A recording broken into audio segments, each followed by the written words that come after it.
बार बार वंदना, हजार बार वंदना मेरे गुरु, हजार बार वंदना मेरे गुरुदेव को, करोड़ बार वंदना मेरे गुरुदेव को, करोड़ बार वंदना।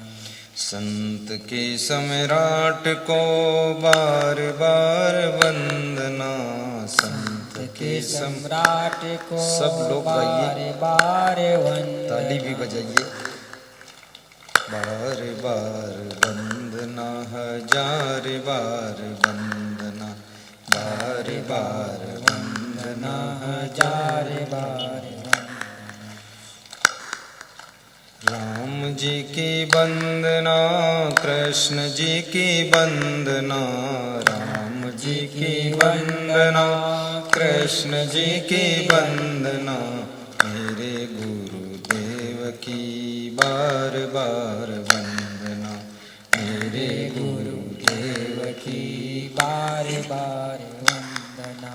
सद्गुरु कबीर की बार बार वंदना, सद्गुरु कबीर की बार बार वंदना, बार बार वंदना, हजार बार वंदना, बार बार वंदना, हजार बार वंदना, बार बार वंदना, हजार बार वंदना, बार बार वंदना, हजार बार वंदना मेरे क्षमा देव को, बार बार वंदना मेरे क्षमा देव को, बार बार वंदना, बार बार वंदना, हजार बार वंदना। बोलिए सद्गुरु भगवान की जय। प्रातः स्मरणीय पूज्यपाद सद्गुरु श्री क्षमादेव जी के पावन चरणों का आशीष लेकर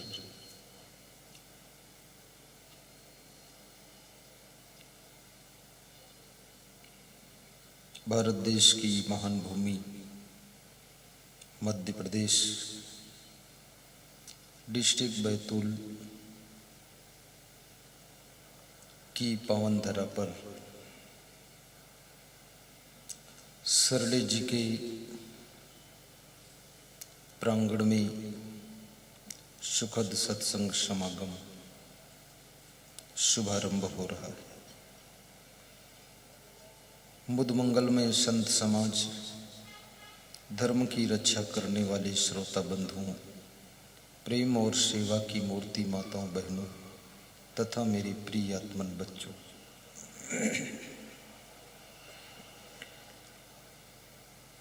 आज बड़ी प्रसन्नता की बात है, बैतूल में प्रथम बार एक दिवसीय सत्संग आयोजित हो रहा है। आज मैं आपके बीच में 3 प्रश्न रखूंगा, उसे ध्यान से श्रवण करना।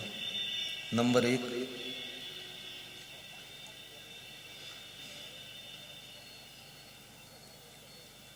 संत कबीर का नाम आपने सुना है। संत कबीर से किसी ने प्रश्न पूछा है, कोई भक्त ने, कि मनुष्य संसार में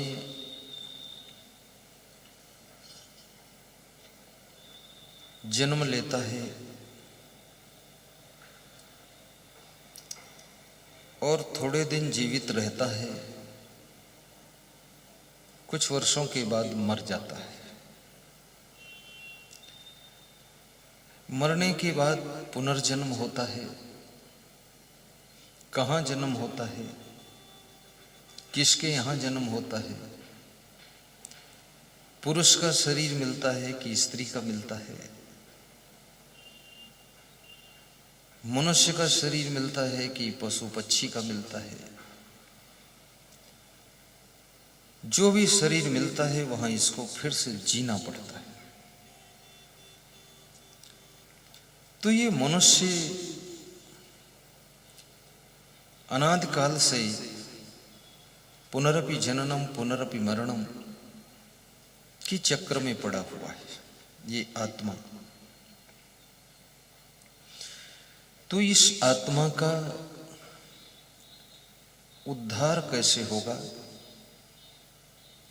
और सुख शांति जीते जी कैसे मिलेगी? कितने लोगों का कहना है उद्धार हो ना हो, लेकिन जिंदगी में थोड़ा सुधार हो जाए। उद्धार तो बहुत बड़ी चीज है, सुधार भी नहीं हो रहा है।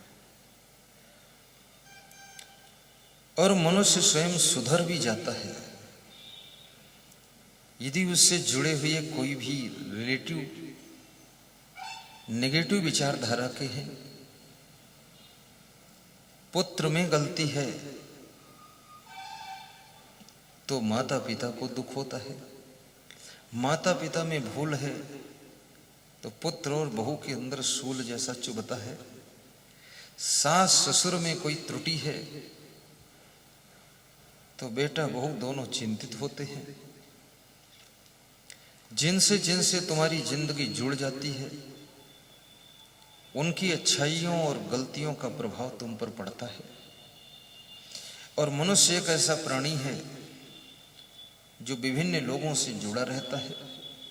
ये जहां जाता है वहां इसका कनेक्शन हो जाता है, कनेक्टिविटी हो जाती है। अभी सत्संग में तुम आए हो, यहां भी श्रोता श्रोता से जुड़ा हुआ है, श्रोता वक्ता से जुड़ा हुआ है, यहां संत भक्त से जुड़े हुए हैं। यहां कोई एक बच्चा अगर रोता है तो वो भी सबको डिस्टर्ब करता है। यहां अगर ये कोई साधु संत मंच से नीचे गिर पड़े, चोट लग जाए तो भी सबको डिस्टर्ब होता है। कोई पीछे से गाड़ी ला करके इसी पंडल में घुसेड़ दे, कोई दब जाए तो भी सबको डिस्टर्ब होता है। जिंदगी स्वतंत्र नहीं है, जिंदगी बहुत से लोगों से जुड़ी हुई है। जब तुम सड़क पर चलते हो, यातायात करते हो, तो बहुत से ट्रैफिक से तुम्हारे रिश्ते जुड़ जाते हैं। तुम कितना ठीक चलते हो लेकिन दूसरे लोग ठीक नहीं चलते हैं तो भी तुम्हारा एक्सीडेंट हो जाता है। तुम घर में कितना ठीक रहते हो लेकिन दूसरे लोग दारू पीते हैं तो गाली तुमको भी देते हैं। तुम कितनी मेहनत करते हो पर तुम्हारे घर में 2-3 कामचोर हैं, वे सब बर्बाद करते रहते हैं, तुम दुखी होते हो। और हर मनुष्य के जीवन में 1-2 व्यक्ति ऐसे रहते हैं जो पीड़ा पहुंचाते रहते हैं। तुम्हें सब सुख है, मकान अच्छा है, बिजनेस भी अच्छा है, तुम्हारा शरीर भी स्वस्थ है, लेकिन कहीं ना कहीं कुछ ऐसा आपको डिस्टर्ब होता है जिससे मन में खिन्नता रहती है। या तो आपका बेटा पढ़ने में कमजोर है तो आपके मन में टीस रहती है कि सब ठीक है, बेटा जीरो है। या तो आपकी बेटी गुस्सा बहुत करती है, एक बार छोटी सी बात हो जाए 3 दिन भोजन नहीं खाती है, मुंह फुला लेती है। नाराज इतना होती है, स्कूल जाती है, संदेह रहता लौट कर आएगी कि नहीं आएगी, इतना क्रोध आ रहा है। आपके घर का एक क्रोधी व्यक्ति सबकी शांति को जलाकर राख कर सकता है। आपके घर में एक वासना में डूबा हुआ व्यक्ति सबको अपमान में ढकेल सकता है। और एक भी लालची व्यक्ति, आपके घर का कोई सदस्य आपको भी असमंजस में डाल सकता है। आपके घर में एक भी अकड़बाज अभिमानी व्यक्ति है, वो कहीं ना कहीं झगड़ा फसाद खड़ा कर सकता है जिसमें तुम भी लफड़ा में फंस सकते हो। इसलिए याद रखना, खुद सुधरने के साथ साथ अपने से जुड़े हुए लोगों को भी सुधारना जरूरी होता है। जब उनके अंदर भी परिवर्तन आता है तब जा करके तुमको शांति प्राप्त होती है। इसलिए माँ अगर सत्संग सुनती है तो बेटी को भी सत्संग सुनाना जरूरी है। सासू प्रवचन सुनती है तो बहू को सुनाना बहुत जरूरी है। क्योंकि ऊंट बैल की जोड़ी में बहुत डिस्टर्ब होता है। बिल्ली और कुत्ते की जोड़ी कभी मैच नहीं करती है। सांप और नेवला कभी दोस्ती नहीं करते हैं। तो आपके घर में एक ही मॉडल के लोग हों। ऋग्वेद के ऋषि ने कहा है, समानम व आकुति समानम मस्तु यो मनः। जिसके घर के लोगों के समान मन होते हैं और समान विचार होते हैं, उसके घर की उन्नति निरंतर होती रहती है।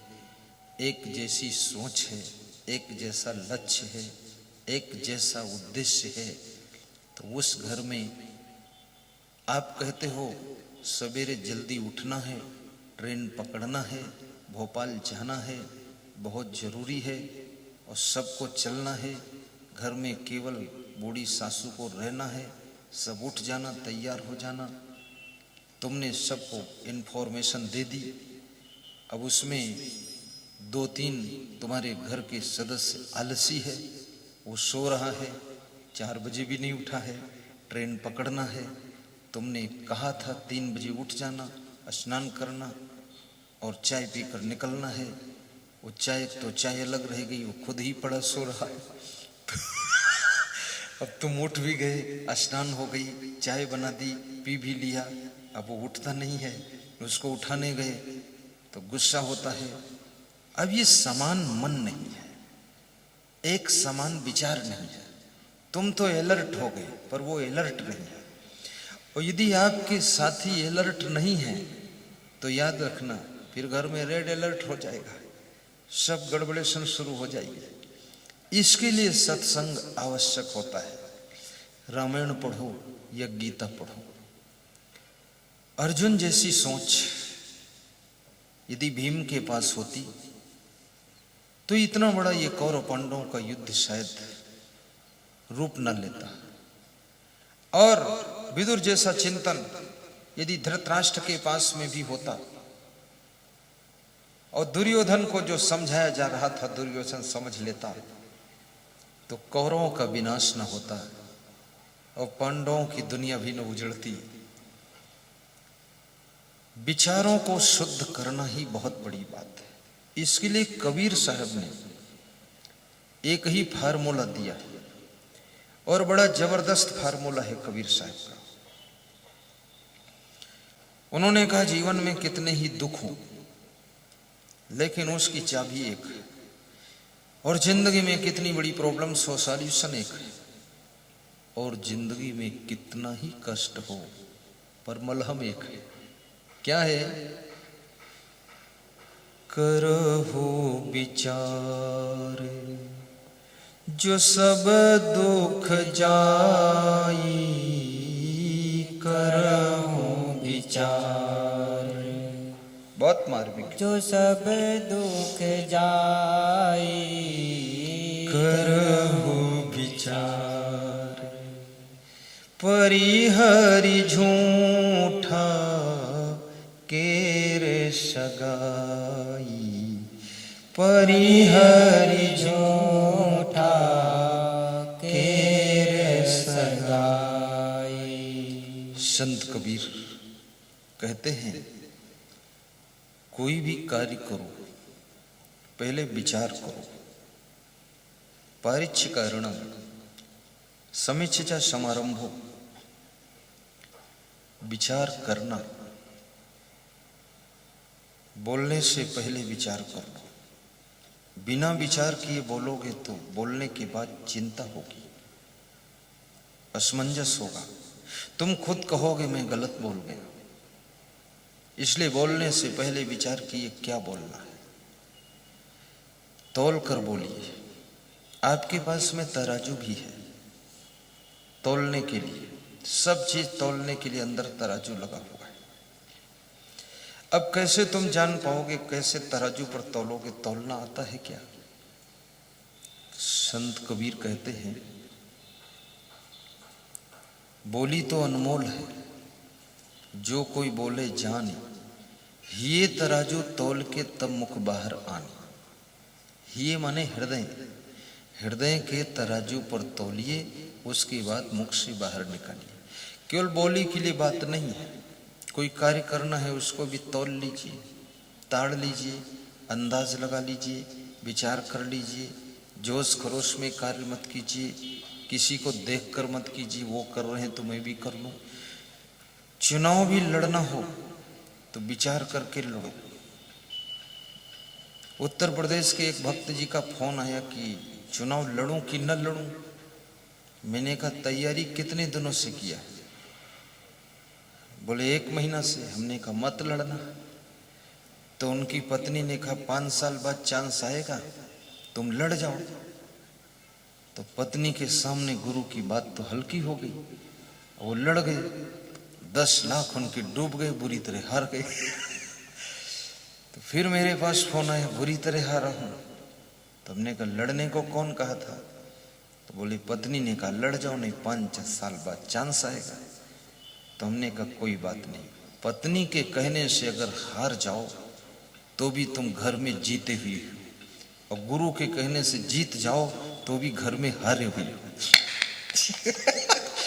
हमने कहा कोई टेंशन नहीं है, क्योंकि पत्नी के कहने से हारे हो। अब कौन डांटेगा तुमको, कौन फटकारेगा, कौन कहेगा तुमने गलत किया? क्योंकि कहने वाली ही ने तुमको लड़ा दिया, और लड़के तुम जूझ गए। अब जूझ गए तो जिसकी वजह से जूझे हो वो खुद ही असमंजस में रहेगी। तुम मुस्कुराओ और गुरुदेव का प्रवचन सुनो। तो बोले गुरुदेव फिर अब क्या करूं?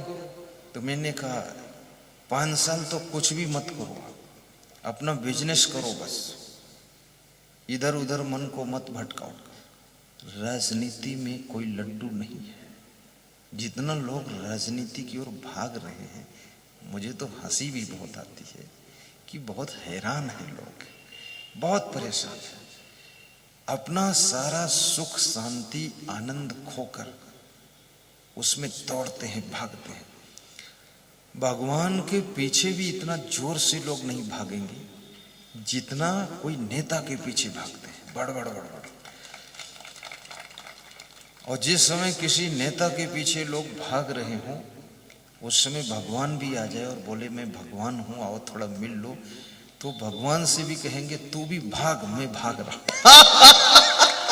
क्या लोग, और कुछ मिलने उलने वाला नहीं, कुछ भी।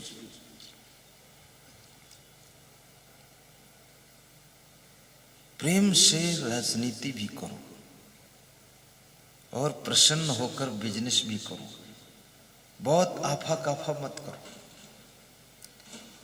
और ये भी देख लो तुम्हारा दिमाग लोड कितना लेगा।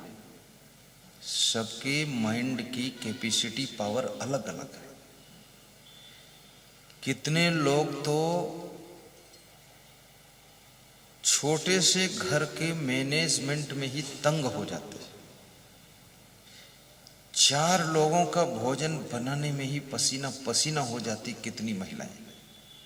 3 बार चाय बनाना पड़े तो चौथी बार खुद ही चाय जैसा खोल जाती है।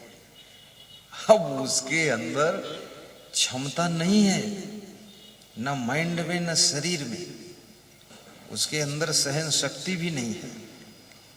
इसलिए अगर ज्यादा लोड लेने की क्षमता नहीं है तो बहुत बड़ा फैलाव मत कीजिए, बहुत बड़ा फैलाव मत कीजिए। फिर थोड़े में गुजारा कर लीजिए, हरिओम बोलते रहो और रूखा सूखा खाए के और गर्म पानी पियो। और देख पर आई चुपड़ी मत ललचावे जीव। क्या करोगे जब तुम्हारा माइंड भी लोड नहीं ले रहा, शरीर भी लोड नहीं ले रहा? उत्तर प्रदेश में मेरे साथ में एक भक्त मेरी गाड़ी में बैठा। मैं कभी कभी भक्त को भी बिठा लेता हूं। अब नहीं कहीं बैठ पाया, छूट गया तो अपने में सेट करता हूं, आ जाओ। तो बोला यहाँ बाराबंकी जिले के कुछ साधु कहते हैं मेरा नाम लेकर कि उनका जो है रोज सत्संग चलता है और बढ़ता ही जा रहा है। और तो भगत बोला उसका नाम था जियालाल जी, जियालाल जी। वो बोला उनके इतनी मेहनत तुम लोग नहीं कर पाओगे, अगर 3 दिन उनके साथ रहो चौथे दिन भाग जाओगे। बहुत मेहनत है उनके साथ। रोज प्रोग्राम करना ये कोई छोटी बात नहीं है, मिलिट्री जैसा अलर्ट रहना पड़ता है। अब रात में हम 12 बजे सोए हैं और सवेरे फिर उठ के दिनचर्या करके पाठ पूजा करके भोजन प्रसादी लेकर वक्तों को मिलकर फिर व्यास गादी पे आना है और फिर निकलना है 3:30 बजे और फिर 200 किलोमीटर जाकर कल फिर प्रवचन करना है। अब ये क्षमता किसी किसी का तो शरीर ही काम नहीं करेगा। एक राजस्थान का भक्त मेरे साथ था, वो खाली 2-4 प्रोग्राम में ही बीमार हो गया, हॉस्पिटल में भर्ती हो गया और आज कोटा वापस निकल गया। बोला गुरुदेव जा रहा हूं। तुमने कहा ठीक है तुम जाओ, स्वास्थ्य लाभ ले लो। तो अपने शरीर की कैपेसिटी भी अंदाज लगाइए कि कितना क्षमता है। और यदि आपके शरीर में क्षमता कम है और क्षमता बढ़ाना चाहते हो तो उसके लिए मैं आप कहो तो बता दूं, ना कहो तो ना बताऊं। क्षमता बढ़ाना चाहते हो, जैसे आपके पास में चाकू है और चाकू में धार बढ़ाना चाहते हो, धार तेज करना चाहते हो, तो चाकू से ज्यादा काम लीजिए तो वो धारदार हो जाएगा। तो शरीर में क्षमता बढ़ाना चाहते हो तो रगड़ करके इससे काम लो तो शरीर मजबूत हो जाएगा। ज्यादा आराम करोगे तो फूटी ढोल हो जाएगा, पड़ा रहेगा। बस यही फार्मूला है इसका। माइंड की क्षमता बढ़ाना है, बुद्धि की क्षमता, इसके लिए बड़ा सरल फार्मूला है। गहरी नींद सोइए और दिन भर खुश रहिए, माथा मत चढ़ाइए। कोई कुछ पूछ ले तुरंत दिमाग गर्म हो गया तो बुद्धि खत्म हो जाएगी। सहनशीलता भी रखिए, खुश होकर जवाब दे दीजिए। और जितना दिमाग से अधिक काम लोगे उतना ये बुद्धि बढ़ती चली जाएगी। और दिमाग से काम नहीं लोगे तो बुद्धू नाथ बनते चले जाओगे, थैला भर अकल नहीं रह जाएगी। बुद्धि सरस्वती के भंडार की बड़ी अपूरब बात, और ज्यों खर्चे त्यों त्यों बढ़े, बिन खर्चे घट जाते। ये सरस्वती, ये बुद्धि के भंडार की, सरस्वती के भंडार में बुद्धि है। और बुद्धि की बड़ी अद्भुत बात है, जितना इसको खर्च करो उतना ये बढ़ती है और खर्च ना करो तो ये घटती है।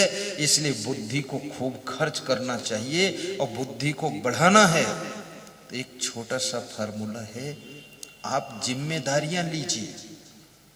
बहू की भी जिम्मेदारी लो, सासू की भी ले लो, पति की ले लो, देवर की ले लो, भाभी की ले लो, भाभा की ले लो, भैंस की भी ले लो, गाड़ियों की भी ले लो।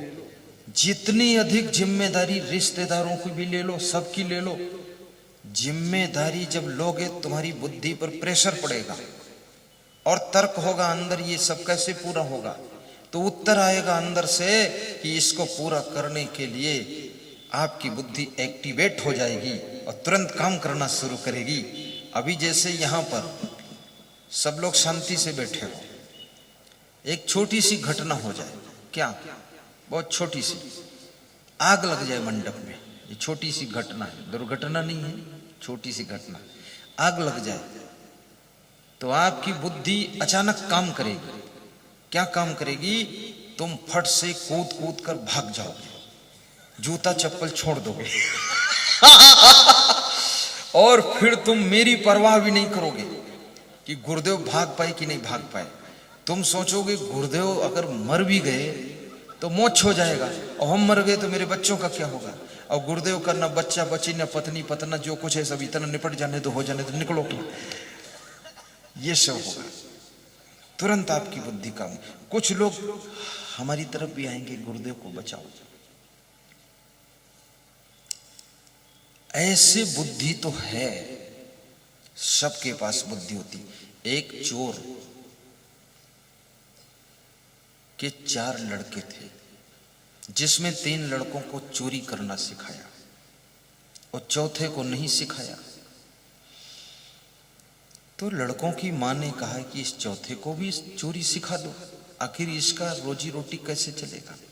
कितने घरों में चोरी का ही धंधा है। हाँ, बाप चोर, माँ चोर, लड़के चोर, बहुएं चोर, पोती पोता चोर, घर भर चोर, छत पर नाचे मोर। वो चोर। तो चोर ने कहा अपनी पत्नी से, चोरी करना पाप है, ये अच्छा काम नहीं है, इसलिए छोटे लड़के को हम चोरी नहीं सिखाना चाहते, ये कुछ और धंधा कर लेगा।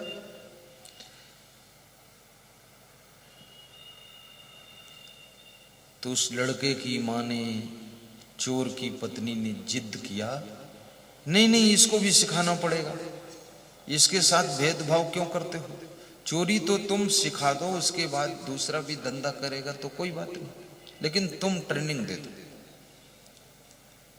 अब उसका मन नहीं था ट्रेनिंग देने का, और वो सीधा लड़का था, छोटा वाला, लेकिन पत्नी की जिद के आगे, जिद बहुत खतरनाक होती है। सती जी ने जिद किया था शिव जी से कि मैं अपने पिता के यज्ञ में जरूर जाऊंगी। शिव जी ने मना किया, वो नहीं मानी और जिद करके गई तो वहां यज्ञ में कूद गई और यज्ञ में कूद कर मर गई। तो शिव जी को जब सूचना मिली तो शिव जी ने अपने दूतों को भेजा, उन दूतों ने यज्ञ को विध्वंस किया और शिव जी के ससुर सती जी के पिता दक्ष प्रजापति को बहुत पीटा, बहुत मारा।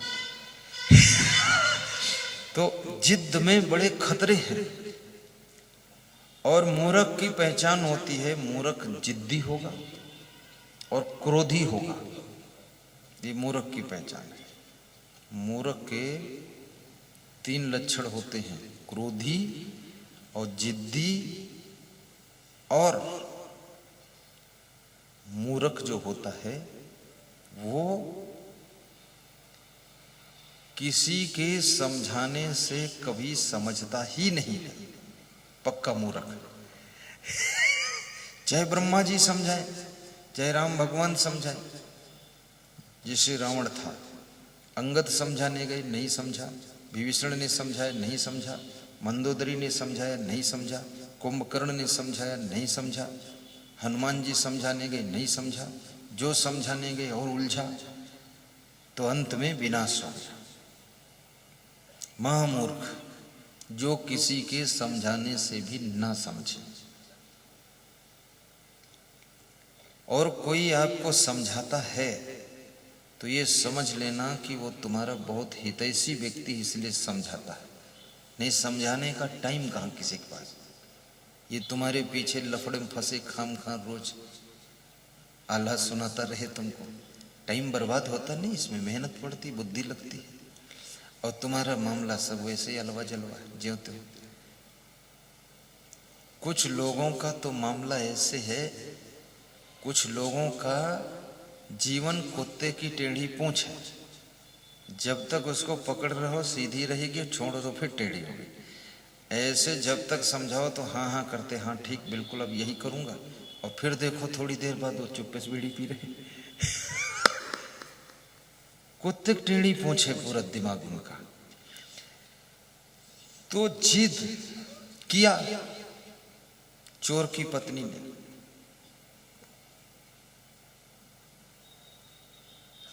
तो चोर ने कहा कि चलो इस छोटे लड़के को मैं सिखा देता हूं, अब तुम नहीं मानती हो तो ले जाता हूं। बुद्धिमान पति अपनी पत्नी से वाद विवाद नहीं करता है, बल्कि समता लेकर के पत्नी के थोड़ा अनुकूल काम कर देता है, और बुद्धू पति पत्नी से भी ताल ठोक कर भिड़ जाता है कि कुछ भी हो जाए, घर मिटे चाहे तुम मिटो चाहे हम मिट जाए, पर मानेंगे नहीं।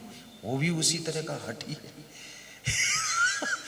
कुछ लोग ऐसे नेचर के होते हैं, थोड़ा सा तुम ही विनम्र हो जाओ, झुक जाओ, कोमल हो जाओ।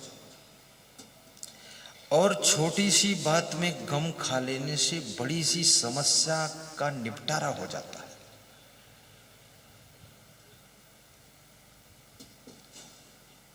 एक सज्जन मेरे दर्शन के लिए यूपी में आए तो बोले, गुरुदेव वाइफ को भेजा था कपड़ा लेने आपके लिए, तो आपके लिए कपड़ा लाई और साथ में अपने लिए 2 साड़ी लाई है 2500 की।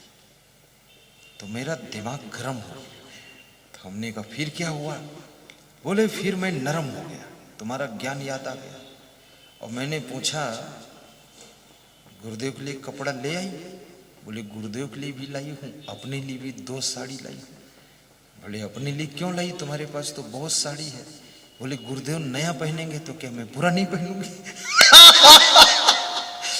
तो बोला आपके प्रति श्रद्धा बहुत है, पर फिजूल खर्ची इतनी ज्यादा है कि बड़ी टेंशन हो जाती है। तो हमने कहा फिर क्या किया? बोले हमने उसको धन्यवाद दिया कि चलो ठीक, दर्शन के लिए चल रहे हैं, बकवास करना ठीक नहीं। बोले आपके दर्शन किया और उसके सामने ही ये बात बता दी, पत्नी के सामने। तो मैंने कहा आपकी पत्नी बुद्धिमान है, इसको थोड़ा और छूट दे दो, आपकी भी पैंट शर्ट नई ले आती तो अच्छा था। अब गम खाना और समता लेना ये बहुत बड़ी बात है, इसको बोलते हैं समता। आपके मन का नहीं है फिर भी ठंडे बने रहना और अपने आप को उसके साथ मैच कर लेना।